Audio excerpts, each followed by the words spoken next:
ایک چھوٹے سے گاؤں کی پرانی مسجد میں ایک بزرگ مؤذن عبدالحلیم برسوں سے اذان دیتے آ رہے تھے۔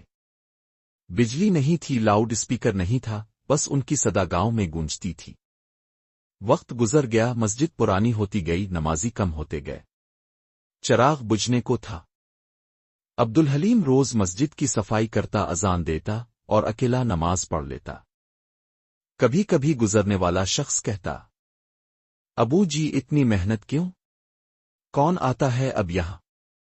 عبدالحلیم مسکرا کر کہتا، میں نہیں جانتا کون آتا ہے، مگر مجھے پکارنا ہے کیونکہ وہ سن رہا ہے۔ چھوٹا بچہ دروازے سے مسجد میں جھانک رہا ہے۔ ایک دن ایک چھوٹا بچہ مسجد کے دروازے پر کھڑا ہوتا ہے۔ وہ عبدالحلیم کو نماز پڑھتا دیکھتا ہے، متاثر ہوتا ہے اور کہتا ہے، دادا جی مجھے نماز سکھائیں گے؟ عبدالحلیم کی آنکھیں بھیگ جاتی ہے۔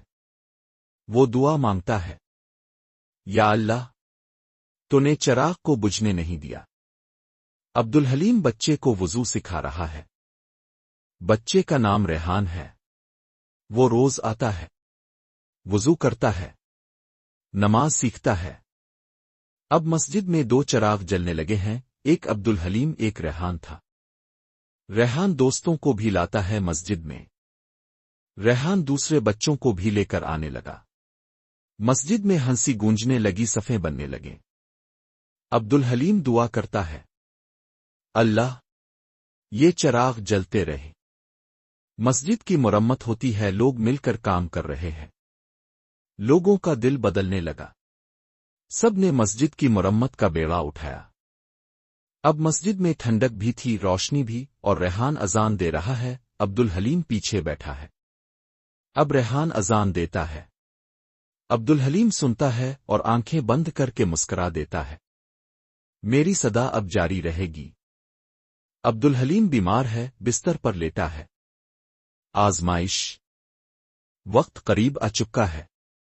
عبدالحلیم بستر پر ہے۔ ریحان کہتا ہے، دادا جی مسجد کی ذمہ داری اب میری ہے، آپ نے جو دیا وہ میں چلاؤں گا۔ عبدالحلیم کا جنازہ مسجد سے اٹھ رہا ہے، ہجوم ہے۔ عبدالحلیم رخصت ہو جاتا ہے، مگر اس کا چراغ، اس کا کام، اس کی صدا باقی رہتی ہے۔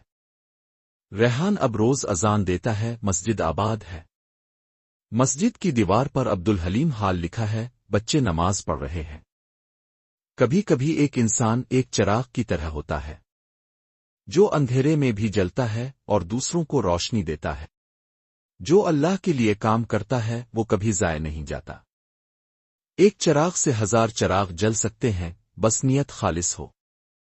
اگر آپ کا یقین اللہ پر ہے تو آپ اپنی زندگی کو ضرور بدل سکتے ہیں۔ اگر آپ کو یہ کہانی پسند آئی ہو تو ہمارے چینل کو ضرور سبسکرائب کریں۔ شکریہ۔